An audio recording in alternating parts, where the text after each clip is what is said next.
Hey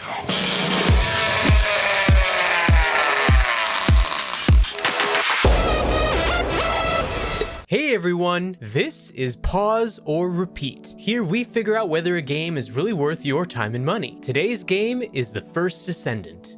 Nexon is publishing this new free title, a looter shooter that takes inspiration from others in the genre like Destiny, Warframe, Anthem, and more. But is it able to differentiate itself enough from the inspiration? Let's go over the gameplay and find out. The gameplay of the First Descendant falls in the genre of over-the-shoulder, third-person looter shooter. At the same time, you'll choose a character to play with skills specific to that character, ranging from defensive or offensive abilities like a shield or a poison puddle, among others. Pacing is fast, and you'll go through countless enemies in each encounter, with missions and boss fights to go through. But just like other looter shooters, expect to be farming content over and over again constantly. The loot you'll be going for can range from guns, modules, equipment, or materials to unlock more things. What is there to unlock? There is an NPC where you can, quote, research other characters, weapons, or materials used in other research or upgrades to your character. However, each research item can take several hours to research, but can be accelerated by paying with real money. Between that and the amount of time needed to unlock things like characters that can just be bought, the game is really pushing you to spend money on microtransactions, a side effect of it being a free game. Moving on to the story, to sum it up, you are a descendant, a chosen human with the ability to use Arcane, a sort of sci-fi magic. Your enemies are the Vulgus, led by Corel, a tyrannical leader who wishes to end humanity, and the Colossi, large monsters from beyond the dimensional rift that also wish to bring about calamity. At the beginning of the game, you are in search of the Ironheart, an artifact that is meant to turn the tides of the war on both fronts. However, it falls into the hands of Corel, and you are then sent in search of the other two Ironhearts, with the help of a mysterious AI named the Guide. But now the question still stands. Pause or repeat? Alright, we got a free-to-play game today, which is not the usual for us, but hey, you know what? There's some great free-to-play games out there, and this one, while it might not be a 10, it definitely has its fun moments. I mean, it's great when it comes to the movement and the gunplay. It feels really smooth. But then you look at the microtransactions and oh man, there's microtransactions up the wazoo in this game. It's like every little bit of the game that you think that they could monetize, they've monetized. And it kind of hurts it in a sense because that means that you're going to have a lot of things that you can just bypass by playing or by just, pulling out your wallet and spending $30 on a character. So whether you're okay with that or not, it's going to depend on you as the person. But what do you think about that, Chris? Yeah, I mean, if you're bored playing Destiny 2 and in a new game to spice things up, then the First Descendant is here to make you forget why you were ever bored in the first place. I know you have concerns about, the feeling of first playing the First Descendant. Yeah, you're right. They're going to give you a few characters to unlock for free within a couple hours of gameplay, proving that the only thing faster than unlocking new heroes is realizing your laundry is still in the dryer. I still felt like I was having fun trying to unlock these new characters, but I don't know if that's quite the gotcha moment, Henrik, because to me, I feel like there is so much to do within this freemium that, I'd never felt like it was like, oh my gosh, the monetization is killing me. In fact, I kind of felt like a lot of the critics in the reviews around this game were a tad harsh in my opinion. Because I start to think about there are ways where you can get those characters. Yeah, you're gonna have to be, pulling your teeth without spending money, but it's very similar to Apex Legends. You don't have to pay money right away to get that brand new character in the beginning, but if you constantly grind and you really love this game, the game will reward the gamer. Yeah, I guess that is true, but it also, when you compare it to a game like Apex, I mean, you're just buying it with a currency that you're slowly over time getting, right? Whereas in this game, it's like, well, for some people, if they're trying to go for, we'll say, one of the ultimate characters, like Ultimate Bunny, some of the drop rates on the materials necessary to craft that character, I'll have like 3% drop chance on an item that already doesn't have a 100% drop chance to begin with. So it's technically less than 3% that you're actually being able to roll on this character's heart. And that's one part of maybe several parts that you'll need to, scrounge up together in order to actually craft the character. So some people will get it quicker than others as a result of that. I've seen posts of people saying it's taken them like 100+ hours just to get some of these characters. And Yeah. that's where it gets really frustrating because, like, well, if you think of it like $30 divided by 100 hours, you kind of, you know, might as well have just dropped the wallet out and, paid for it at that point, it feels like. But at Yeah, the same time, I do get what you're saying, where they don't force you to actually pay for anything. I didn't pay for anything when I played through the game myself. right, and I do, you do make an excellent point when you do say, there are cats that are willing to, play 100 to 120 hours. Come on, though. There's not a lot of people that can even play, 50 hours, and sometimes we don't really have that kind of attention span. And so the point that I'm going to get at is, the storyline when it comes Ah, to the First Descendant, because it's so atrocious. I don't know about you, yeah, Henrik. no, I love a good not story, good. so I felt myself skipping the cutscenes nonstop. I mean, the best analogy I can put it is like you're sitting through the director's cut of Justice League. Like Zack Yeah, Snyder. You're doing this all over again. yeah, I've Why heard that can't you get one. it right the first time? I mean, why are we doing this again with Rebel Moon? That's kind of the feeling that I get with the storyline, and I think the point that I'm trying to make is it's like when you feel like the story is what's going to retain the player base to want to stick around. So if you're gonna, push this whole free to play kind of experience, you better ramp up this story because some characters you just cannot connect with.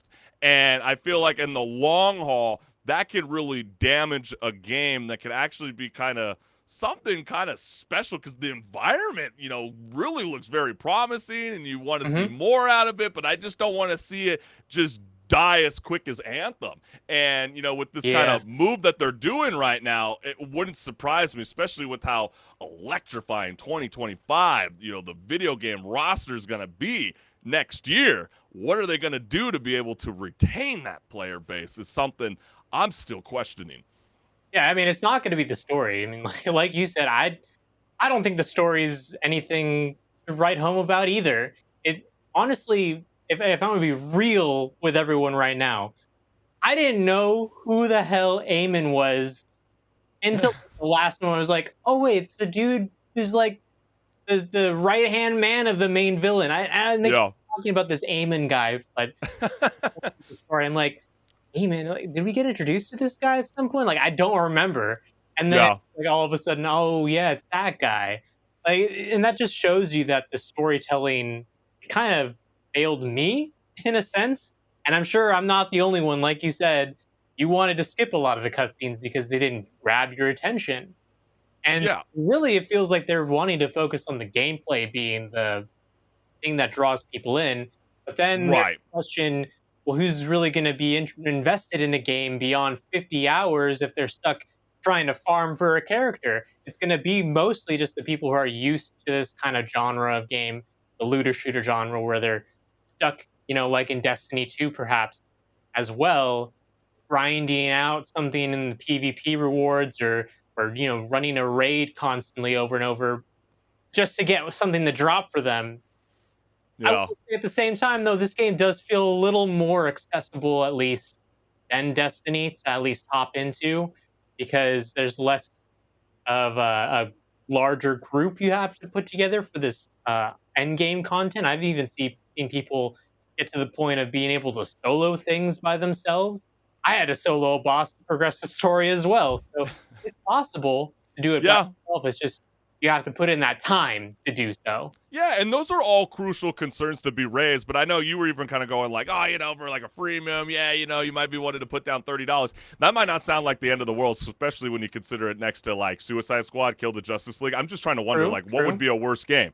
I would say Suicide Squad. Yeah, First and Descendant that's seems mostly very also promising. because they did charge you the $70 up front and then still expected you to pay money for things. Absolutely. And, the one thing I do love about the First Descendant is there are tons of weapons to choose from, and the modifying feels very rewarding. I mean, there Mhm. are been, some concerns online about, like, we're having right now. Like, oh, how is this game going to excel that repeat in the future, moving forward? A lot of people have already kind of reached that level 40 hump. Some people, like the really really badass gamers have already reached up 100, and some people have kind of felt like, when you peeking past the base gear, it feels like you're leveling up your Mewtwo to 100 and then realize that it's still stuck in the never-ending gym battle with no challenges in sight. So that's a real concern that, I feel like the developers will eventually figure out over time. But the game is so fresh. It's so much fun. It's a really good, perfect summertime game that I would recommend trying to gather all your homeboys together, because this is a game you're going to want to play with friends. You try to play this game with a bunch of random people, you're going to be stuck in those like multi-wave missions, and people are just constantly bailing out halfway, and then you're going to get really pissed off. And I don't know if you jumped on, I just jumped on, earlier today, and now they're already showing an image before you even jump on. They're like, don't be that guy. Yeah. They don't want people AFKing. Right. And so I'm wondering if they're going to start punishing people for that. Call of Duty has done that in the past, and others. So what is that? I mean, they're seeming to take some measures to do that. They're observing things first. They don't want to do anything rash to get on the community's bad side, because it feels like the developers do want to actually have a bit of a dialogue with the fan base. They want to, get the feedback and then try to do things right, rather than just be reactionary to everything. Yeah, and I think, it's not just this game. I mean, we've already saw it earlier this year. It's no different than the backlash faced on Helldivers 2 in recent months, which it begs the question, Henrik, will the First Descendant face similar issues as to retaining a player base for the long haul? I believe it will. I am going to go out on a limb and say this is a repeat. I think, the First Descendant is being very heavily clowned upon, with the rest of the, the media outlets that cover, the video game spectrum. And I think a lot of gamers are going to have a lot of fun playing this game for the long run. A few things they got to tweak out, develop the story a little bit better so we can actually retain the experience and the overwhelming environment that is so spectacular, in my opinion. I think the graphics are pretty badass. So if you want to win the gamers over, you're going to have to tweak a few things, but I'm going to go out on a limb. I'm going to say it's a repeat. What about yourself, Henrik? Well, my friend group and I, we always have at least a few different games in rotation, some that have stuck around, they've lasted through the test of time. This has not been one yet, obviously, because it's so fresh still. But as long as it's in our rotation, it'll be a repeat. But then again, I didn't spend money on the game, so I'm not invested in staying in. Whereas I didn't spend any money either. So. I didn't spend no money. I still think it's a repeat. I feel like I can still jump on like at a later time. I mean, you get that same feeling. I reference Apex later. I mean, there's moments where you take like a 2-month break. I mean, shit, we do that all the time with Fortnite. I mean, this kind of game, I feel like can kind of sustain that. I'm praying that it doesn't become the next Anthem. I don't get that kind of vibe from this. I feel like it's going to have a little bit more of a stronger reaction, just because I feel like this summer, with not a whole lot of games coming out, in the year 2024, it can kind of help elevate it going into October. Potentially during the Christmas holidays. So we'll see. It gets kind of competitive with Epic Games, right? Yeah. Where they're constantly giving you free goodies, under the mistletoe or the tree, whatever. You get the point, fam. But hey, you heard it from us. It sounds like we're a bit split. Were you saying pause? No, I was saying it was a repeat, at least for now. Okay. Okay. Hey, so you heard it from us. We're calling it a repeat on the First Descendant, but we want to hear from you, the gamers. How you vibing with this game? Is it a pause to play something else, or is it a repeat for endless fun?